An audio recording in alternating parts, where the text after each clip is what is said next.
चलिए साथ में सभी लोग, और आज हम लोग एडिशन ऑफ टू वेक्टर को देखेंगे। ठीक है, तो एडिशन ऑफ टू वेक्टर से पहले मैं आप लोगों को पिछले क्लास में जो हमने डिस्कस किया था, जिसमें हम लोग डिफरेंट टाइप्स के वेक्टर को हमने देखा था, वेक्टर को एक्सप्लेन किया था, वेक्टर के रिप्रेजेंटेशन को देखा था, है ना। उसके बाद जो है सभी टाइप्स के, जैसे कि parallel vector, equal vector, unequal vector, anti parallel vector, है ना, polar vector, axial vector, base vector, और भी बहुत सारे हमने वेक्टर को देखा था, है ना।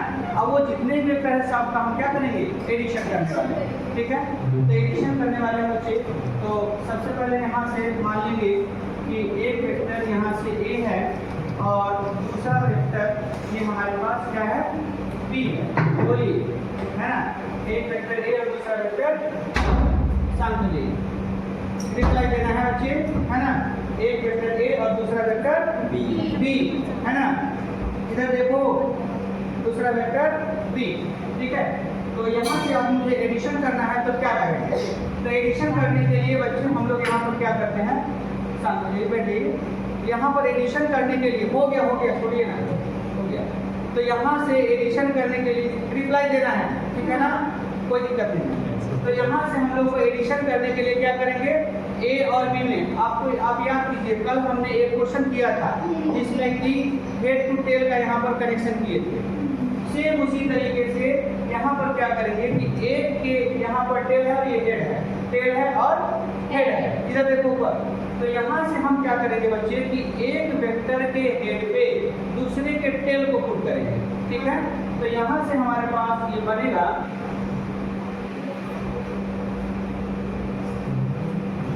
ये वेक्टर बनेगा, और यहाँ से आप वेक्टर ए देखेंगे और ये वेक्टर बी है ना। अब यहाँ से दोनों वेक्टर, मामा इधर देखो, तो यहाँ से वेक्टर ए और वेक्टर बी दोनों हमारा अगर एक का हेड दूसरे के टेल पे है, यानी कि सेम डायरेक्शन में है, ठीक है, और सेम डायरेक्शन में है, तो अगर हम लूप फॉर्म करते हैं तो फाइनल जो रिजल्टेंट होता है वो अपोजिट डायरेक्शन में होता है। ठीक है, तो दोनों को हम जोड़ रहे हैं तो दोनों का रिजल्टेंट आना चाहिए। तो ये जो रिजल्टेंट होगा, ये रिजल्टेंट हमारा ये बनेगा। ठीक है, और इसका जो वैल्यू होगा, ये resultant r is equal to vector A plus vector B के बराबर हो जाएगा। ठीक है, ये बात है। तो इसको पहले नोट कर लीजिए, फिर इस पर जो हम लोग एक्सप्लेन करेंगे। ठीक है, अब यहाँ से देखिए, ध्यान से बच्चे बातें नहीं, इधर ध्यान देंगे कि यहाँ पे हमारे पास क्या है, रिजल्टेंट जो है ये हमारा दोनों वेक्टर फॉर्म में एडिशन हुआ है। ठीक है, जब ये वेक्टर फॉर्म में एडिशन हुआ है तो यहाँ पर इसका हमें क्या चाहिए, मैग्नीट्यूड भी चाहिए, है ना। वेक्टर का मतलब दो बातें होता है, मैग्नीट्यूड के साथ साथ डायरेक्शन। तो यहाँ से हम लोग क्या करेंगे बच्चे, कुछ मॉडिफिकेशन करेंगे। देखिएगा ध्यान से कि यहाँ पे हम लोग क्या कर लेते हैं कि एक हम लोग वर्टिकल लाइन ड्रॉ करते हैं, और ये जो हमारा वेक्टर ए है इसी के अलावा एक लाइन ड्रॉ करते हैं। ध्यान दीजिएगा सभी लोग इधर। तो यहाँ से हमारे पास क्या होगा कि यहाँ पे देखिए कि ये हमारे पास 90 डिग्री बन जाएगा ना, है ना। अब यहाँ से सोचो कि हम लोग यहाँ पर अगर इसको हम देखें कि ये P Q R S ये हम लोग देखें, है ना। तो इसको यदि हम देखते हैं बच्चे, तो यहाँ पे हमें ये समझ में आएगा कि ये जो P Q R है वो राइट एंगल ट्रायंगल है। ठीक है, और राइट एंगल ट्रायंगल है, इसको आप मान लीजिए अल्फा और इसको मान लीजिए थीटा। ठीक है, हाँ, इसको मान लीजिए थीटा और इसको मान लीजिए अल्फा। अब यहाँ से हम लोग क्या करने वाले हैं कि हमारा लक्ष्य क्या है कि इसको यदि हम राइट एंगल ट्रायंगल के अकॉर्डिंग हम पाइथागोरस थ्योरम का अगर इस्तेमाल करते तो हमें एक रिलेशन मिलेगा, एक रिलेशन यहाँ से पाइथागोरस थ्योरम के अकॉर्डिंग मिलेगा। लेकिन सवाल ये है कि पाइथागोरस थ्योरम वहीं पर लगाएंगे जब हमारे पास कंप्लीट लेंथ मालूम, लेकिन यहाँ पर कुछ लेंथ हमें मालूम नहीं है जो हम लोग यहाँ पर अपना मन से माने हैं। ये जो मन से माने हैं ये हमारे पास मालूम नहीं है, तो इसको हम निकालेंगे। कैसे निकालेंगे, तो यहाँ से आप क्या करेंगे बच्चे कि लेट ट्रायंगल मान लीजिए QRS ट्रायंगल है। ठीक है, इस ट्रायंगल में हम लोग क्या करेंगे कि ध्यान से देखिए, हमें बी तो मालूम है ना, तो वेक्टर बी मालूम है, तो इससे और इससे रिलेटेड कौन सा ट्रिग्नोमेट्रिक फंक्शन होगा? बेस और हाइपोटेनस, बेस और हाइपोटेनस से रिलेटेड कॉस, बिल्कुल। तो यहाँ से लगा दीजिए कॉस थीटा। तो कॉस थीटा बराबर क्या हो जाएगा? Base upon hypotenuse. तो यहाँ से हमारे पास हो जाएगा बच्चे, बेस में हमारे पास हो गया एस आर अपॉन यहाँ से इसका मैग्नीट्यूड यानी कि बी का मैग्नीट्यूड यहाँ पर हम ले लें, ठीक है। तो अगर हम इसे मल्टीप्लाई करेंगे तो S R is equal to यहाँ से हमारे पास हो जाएगा बी का मैग्नीट्यूड कॉस थीटा। ये हो जाएगा पहला। अब इसको यहाँ तक तो मालूम चल गया कि इसमें वेक्टर ये है और ये भी मालूम चल गया। इधर ध्यान दीजिए, अब यहाँ से हमें एक परपेंडिकुलर वाला चाहिए, है ना। तो इसको निकालने के लिए अब देखिए ध्यान से कि ये हमारे पास हाइपोटेनस है मामा, इधर देखो हाइपोटेनस और ये परपेंडिकुलर। तो हाइपोटेनस और परपेंडिकुलर से रिलेटेड ट्रिग्नोमेट्रिक फंक्शन कॉट। हाँ, कॉट क्या होगा?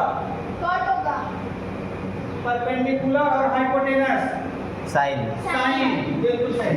तो यहाँ से हम लोग ट्रायंगल किसमें ट्रायंगल लेंगे क्यू आर एस में, यहाँ से क्या हो जाएगा आपको लगा दीजिए साइन थीटा। साइन थीटा बराबर क्या हो जाएगा? परपेंडिकुलर। परपेंडिकुलर में हमारे पास क्या हो गया? क्यू आर, बातें नहीं, क्यू आर अपॉन क्या हो जाएगा? यहाँ से वेक्टर बी का मैग्नीट्यूड होगा ना। तो यहाँ से आप क्रॉस मल्टीप्लिकेशन करेंगे तो Q R is equal to यहाँ से हो जाएगा बच्चे vector B into sine theta, ये हो जाएगा। तो यहाँ से इक्वेशन 1 और ये हमारे पास इक्वेशन 2 नोट डाउन कर लेते सभी लोग। हो गया, चलो देखो शांत हो जाओ।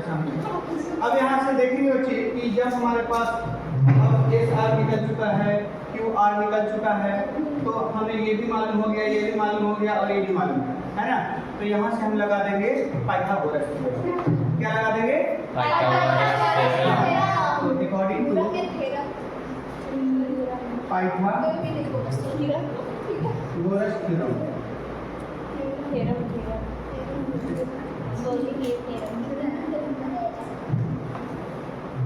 तो यहाँ से हमारे पास क्या होगा कि देखिए यहाँ से ये हमारे पास पी क्यू, तो पी क्यू का square is equal to Q R का स्क्वायर इज इक्वल टू यहाँ से पी आर ना, पी आर का स्क्वायर, ठीक है।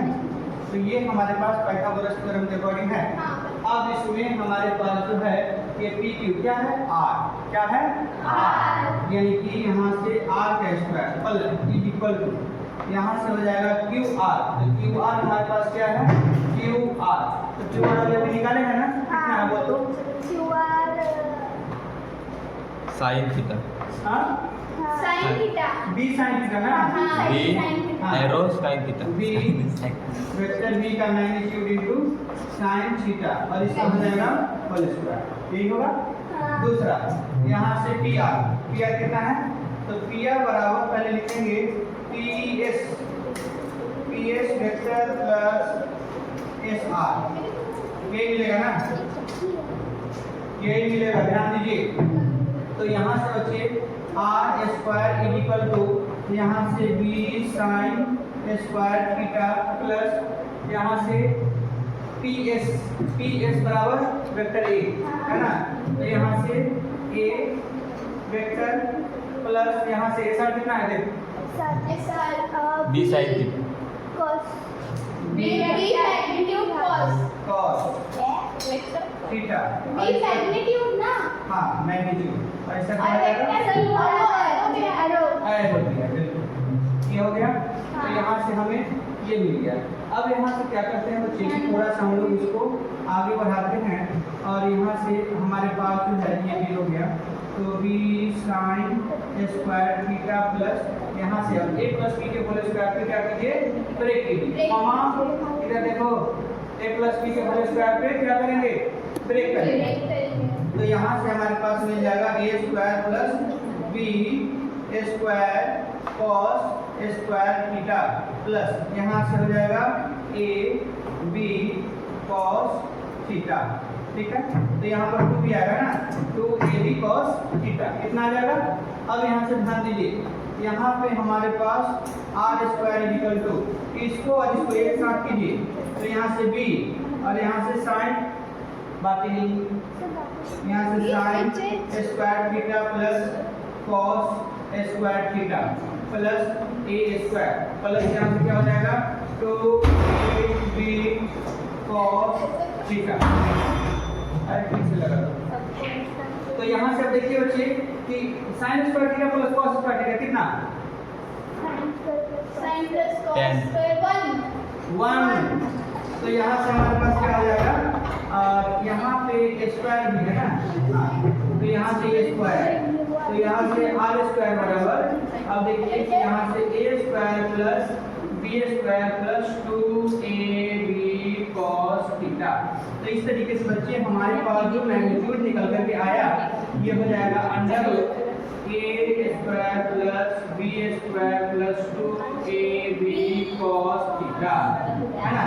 तो इस तरीके से हमारे पास जो रिजल्टेंट वहाँ पे आया था वो रिजल्टेंट वेक्टर फॉर्म में था। ठीक है, वेक्टर फॉर्म में, लेकिन हमें उसका मैग्नीट्यूड चाहिए था, वो मैग्नीट्यूड फाइनली हमारा इस टर्म में निकल करके आया। ठीक है, तो ये हमारे पास जो फॉर्मूला है इसको आप हमेशा के लिए याद रखेंगे, क्योंकि आपको ये 11th के पूरा फिजिक्स में इस्तेमाल है, 12th के पूरा फिजिक्स में इस्तेमाल है। ठीक है, इस फॉर्मूले को resultant r = a² + b² + 2ab cos theta. ठीक है, चलिए नोट कीजिए बच्चे, यहाँ तक हो गया ना, इधर देखो यहाँ तक हो गया। अब यहाँ पे बच्चे क्या है कि ये वेक्टर दो है ए और बी, दोनों डिफरेंट है। ठीक है, हम यहाँ पे मान के चलते हैं, अक्सर इधर देखो यहाँ से हमारे पास है वेक्टर ए, हम इसको क्या कर ले रहे हैं, वेक्टर बी इक्वल करते हैं। ठीक है, अगर इक्वल होगा तो क्या दे देते हैं, देखो तो यहाँ से r =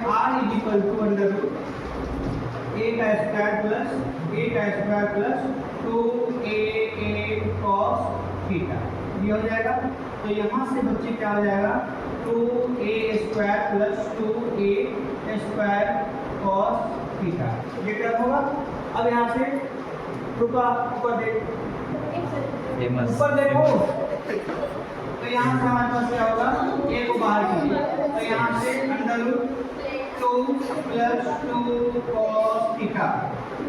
तो यहाँ से हमारे पास क्या हो जाएगा बच्चे कि a √, इसमें से 2 कॉमन कीजिए तो 1 + cos थीटा, ये टर्म आया। अब इस टर्म को हम लोग क्या करना है कि थोड़ा सा यहाँ से हम लोग इजी करना है। तो याद कीजिए जब हम ट्रिग्नोमेट्रिक फंक्शन पढ़े थे, ट्रिग्नोमेट्रिक फंक्शन में एक हमने फॉर्मूला पढ़ा था cos 2 थीटा, cos 2 थीटा बराबर यहाँ से cos square theta minus sin square theta, ये याद है फॉर्मूला। इस फॉर्मूला को तो यहाँ से हमारे पास क्या होगा, सुनिए ध्यान से, एक और फार्मूला हम लोग यहाँ पर इस्तेमाल करेंगे, और यहाँ से cos square theta plus sin square theta बराबर क्या होगा 1। इधर देखो,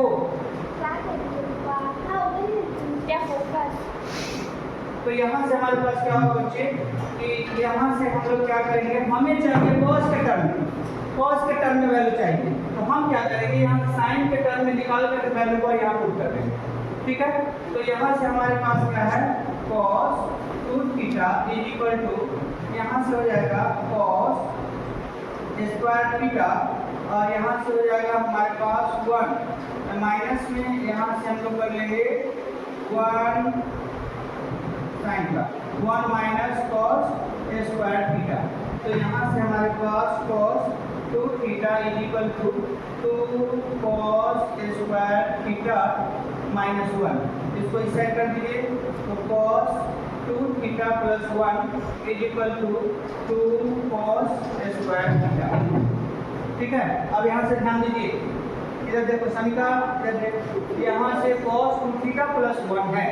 यहाँ पर ध्यान दीजिए, यहाँ पर 1 प्लस cos थीटा, क्या हम इसको भी लिख सकते हैं 1 प्लस cos 2 थीटा? लिख सकते हैं ना। अगर यहाँ से ऐसा लिख सकते हैं तो ध्यान दीजिए, अगर यहाँ पर 2 थीटा है तो यहाँ पे है थीटा, ध्यान दो इधर, अगर यहाँ पे 2 थीटा तो यहाँ पे मिलेगा थीटा, यहाँ पे 2 थीटा तो यहाँ पे थीटा। उसी तरीके से अब यहाँ देखो, यहाँ पर अगर थीटा है तो यहाँ पर थीटा बाई 2 हो जाएगा, हाफ होगा ना सीधे, तो हाफ होगा तो यहाँ से हम लोग वैल्यू को पुट कर सकते हैं चिन्ह, यहाँ से a इंटू अंडर रूट, यहाँ से हो जाएगा 2 into 2 cos square theta by 2, theta by 2 हो गया। तो यहाँ से हमारे पास क्या हो जाएगा r इक्वल टू r और a, 2 to 4 2 बाहर, तो यहाँ से 2 और cos स्क्वायर थीटा है तो स्क्वायर से रूट खत्म, यानी कि cos थीटा बाई 2, यानी कि फाइनली हमारे पास जो रिजल्टेंट होगा बच्चे वो 2a cos थीटा बाई 2, ये हमारे पास फॉर्मूला हो जाएगा। और जहाँ पे कहीं भी किसी भी डायरेक्शन में अगर फोर्स लग रहा हो, एक्सेलरेशन हो, वेलोसिटी हो, अगर ये वेक्टर फॉर्म में हो, अगर ये वेक्टर फॉर्म में हो, है ना, और दोनों यदि सेम मैग्नीट्यूड के साथ हो, ठीक है, और अलग अलग डायरेक्शन में हो, तो ऐसे केस में हम लोग इस फॉर्मूले का इस्तेमाल कर सकते हैं, ठीक है ना। चलिए इसको नोट कर लेते हैं। चलो देखो, देखिए समझिए इसको, यहाँ पे हमने रिजल्टेंट लेकर के आया था under root a square plus b square plus 2ab cos theta, ठीक है। हमने यहाँ पे दो अलग अलग डिफरेंट वेक्टर माना था, वेक्टर a और वेक्टर b, जो भी अलग अलग मैग्नीट्यूड और अलग अलग डायरेक्शन के साथ था, ठीक है। अब हम क्या किए हैं कि इसमें दोनों का मैग्नीट्यूड सेम लेंगे, क्या लिए हैं सेम, सेम का मतलब a बराबर b। अब यहाँ से हम क्या किए कि यहाँ पे वैल्यू पुट कर दिए, b की जगह a पुट कर दिए, पुट करके यहाँ से जो है हम लोग ऐड करके और उसके बाद a को वैल्यू को कॉमन कर दिए, 2 को भी कॉमन कर दिए, तो यहाँ से समीका पे किधर 2 को कॉमन किए। अब यहाँ पर 1 प्लस cos थीटा वैल्यू आ रहा था, तो इसको हम सिंप्लीफाई करने के लिए हम लोग ट्रिग्नोमेट्रिक फंक्शन का इस्तेमाल कर लिए, ठीक है। ये दो फॉर्मूला था, cos 2 थीटा बराबर cos square theta minus sin square theta, और दूसरा हमारे पास था cos square theta plus sin square theta बराबर 1। क्लियर है? और मामा देखो पहले इधर देखिए, तो यहाँ से हमारे पास इस रिलेशन से हम लोग क्या करिए cos 2 थीटा प्लस 1 का वैल्यू निकालिए, है ना, और यहाँ से फिर हम लोग cos 2 cos स्क्वायर थीटा का वैल्यू आ गया, इसी वैल्यू को हम लोग यहाँ पर पुट कर दिए। यहाँ पर हमारे पास थीटा था, है ना, यहाँ पर 2 थीटा है तो थीटा, तो यहाँ पर अगर थीटा होगा तो क्या होगा थीटा बाई 2, रिवर्स सीधे हाफ हो जाएगा ना, तो ये वैल्यू पुट करेंगे। पुट करने के बाद 2 रूट के अंदर से बाहर निकला तो क्या मिलेगा 4, और 4 से बाहर निकलेगा तो 2 मिलेगा, है ना, और ये स्क्वायर से रूट कैंसिल आउट हो गया, cos थीटा बाई 2 मिल गया, ठीक है। चलिए चलो देखो, यहाँ पे हमने बताया था बच्चे इसका रिजल्टेंट, तो रिजल्टेंट तो ये मैग्नीट्यूड आया ना, लेकिन ये जो मैग्नीट्यूड आया तो इसका तो डायरेक्शन भी पूछता है, तो ये डायरेक्शन हम कैसे जानेंगे, तो डायरेक्शन निकालने के लिए हम लोग यहाँ से एंगल निकालेंगे, तो एंगल कैसे निकालेंगे, तो दो साइड हमें मालूम है, इसमें हम वेक्टर a और यहाँ से वेक्टर b ये मालूम था, है ना, और इस दोनों के हेल्प से हमने ये निकाल लिया था, तो ये हमारे पास कितना होगा b, और इसमें क्या लगा है, इसमें बेस और हाइपोटेनस में cos थीटा आया था, यानी कि ये b cos थीटा, और इसमें हमारे पास b sin थीटा ये टर्म आया था। अब यहाँ से अब देखिए ये हमें एंगल चाहिए, ये एंगल हमेशा हमें बताएगा कि रिजल्टेंट वेक्टर का डायरेक्शन क्या होगा, है ना, तो उसके लिए बच्चे इसको देखिए, ये हमारा बेस और ये हमारा परपेंडिकुलर, क्या होगा ये बेस और ये परपेंडिकुलर, तो यहाँ से अगर हमें बेस और परपेंडिकुलर मिल रहा है हम tan थीटा लगा देंगे, क्या लगाएंगे tan थीटा, तो जैसे ही tan थीटा लगाएंगे तो यहाँ पर अल्फा, हम tan अल्फा लगा दें, तो यहाँ से हमारे पास हो जाएगा बच्चे tan alpha is equal to perpendicular, तो परपेंडिकुलर में हमारे पास b sin थीटा बाय यहाँ से a plus b cos theta, ठीक है। अब यहाँ से ये तो हमारे पास मालूम रहेगा, अगर ये मालूम चल गया तो हम लोग इस अल्फा यानी रिजल्टेंट वेक्टर को आसानी से निकाल लेंगे, उसका एंगल यानी कि डायरेक्शन कितना से वो मूव किया। तो ये हो जाएगा alpha is equal to tan inverse v sin theta by a plus b cos theta. तो ये बच्चे हमारे पास जो है आपको डायरेक्शन बताएगा, ठीक है। लिख लीजिए सभी लोग, इसको लिख लीजिए, बहुत इंपॉर्टेंट है। टाइम खत्म। ठीक है, चलिए देखिए यहाँ पे हमारे पास जो क्वेश्चन था, क्वेश्चन को एक बार हम डिस्कस कर दें कि ये देखिएगा ध्यान से, ये क्वेश्चन हमारे पास कहा है कि two force of magnitude 3 newton and 4 newton respectively acting on a body. मतलब एक बॉडी है, ये बॉडी देखिए ये एक बॉडी है और इस बॉडी पर क्या कर रहा है, फोर्स लग रहा है। ये टू फोर्स है 3 newton and 4 Newton. Calculate the resultant if the angle between them. मतलब पहला केस में हमारे पास एंगल 0 डिग्री का है, इसका मतलब फोर्स हमारे पास क्या लगेगा, सेम डायरेक्शन में, यानी कि F1 is equal to F1 is equal to कितना 3 न्यूटन, ठीक है। और दूसरा F2 is equal to 4 Newton, यही बातें है ना। अब यहाँ से जब 0 डिग्री है, इसका मतलब हम जो अभी रिजल्टेंट का फार्मूला निकाले हैं उस फार्मूला को अप्लाई करेंगे, है ना। और वहाँ वेक्टर हमने जनरलाइज माना था, वेक्टर ए और बी, लेकिन वहाँ पर हमने अभी भी कहा, हर्ष इधर सुनिए, यहाँ पे हमने कहा कि हम लोग यहाँ पे वेलोसिटी भी डाल सकते हैं, एक्सेलरेशन भी डाल सकते हैं, फोर्स भी डाल सकते हैं, किसी भी तरह का जो है हम लोग इस जो एडिशन ऑफ वेक्टर का कांसेप्ट है, ट्रायंगल ऑफ वेक्टर एडिशन, उसके माध्यम से हम लोग निकाल सकते हैं, ठीक है। तो यहाँ पर हम लोग जो रिजल्टेंट निकाले थे बच्चे, ये resultant is equal to under root, यहाँ पर वहाँ पर ए बी के टर्म में था, यहाँ F1 F2 के टर्म में, ठीक है। तो यहाँ से F1 square plus F2 square plus 2 F1 F2 into cos theta, ये हो जाएगा। अब यहाँ से हमारे पास वैल्यू है और वैल्यू को पुट करेंगे, तो यहाँ से हमारे पास 3 का स्क्वायर प्लस 4 का square plus 2 into 3 into 4 cos 0, पहला केस में कॉस 0 है ना। तो कॉस 0 जैसे ही रखें तो कॉस 0 का वैल्यू, आज कॉस 0 का वैल्यू 35 होता है, कॉस 0 का वैल्यू 1 होता है, कॉस 0 का वैल्यू 1। तो यहाँ से हमारे पास क्या मिलेगा, 9 प्लस 16 प्लस कितना हो जाएगा, 4 के बाद 24 यानी कि 24। तो कितना हो गया, यहाँ से 25 प्लस 24 कितना 49, बहुत बढ़िया, यानी कि यहाँ से 49 हो गया बच्चे। अब यहाँ से 49 का रूट कितना होगा 7 न्यूटन, यानी कि रिजल्टेंट हमारा 7 न्यूटन होगा, यहाँ मिलेगी। अगर हम डायरेक्टली ऐड करते 3 प्लस 4 तो कितना होता है 7 होता है ना। क्योंकि देखिए अब मान लीजिए कभी कभी आप लोग देखते होंगे कि 4 चक्का है और गाड़ी खराब हो गई, कुछ गड़बड़ हो गई और उसको पुश करने की जरूरत है, इधर देखो गाड़ी को पुश करने की जरूरत है, तो एक आदमी से तो पुश नहीं कर सकते हैं, है ना। तो वहाँ पर एक आदमी और आ गया, अब दोनों मिल करके लगा, यानी कि फोर्स डबल हो गया। तो हम यहाँ पर डबल में डायरेक्ट भी जोड़ेंगे तो हमें उतना मिल जाएगा, है ना, यही बात है। तो जितना आप मान लीजिए कि जितना 2 लोग लगा दिए, 3 लोग लगाइए, है ना, तो वो फोर्स हमारा एडिशन होते चला जाएगा। लेकिन अब यहाँ पर हमारे पास क्या था, 180 डिग्री है, सेकेंड केस में 180 डिग्री है। आप जो है एक तरफ से आप पुश कर रहे हैं गाड़ी को और दूसरी तरफ से दूसरा को पुश कर रहा है, तो जिसका ज्यादा उसी की तरफ मूव करेगा। तो सिंपल तरीके से हम घटा करके निकाल सकते हैं, है ना, और इस फार्मूले को भी अप्लाई करके निकाल सकते हैं, ठीक है, यही बात है। नोट डाउन कर लीजिए और अगला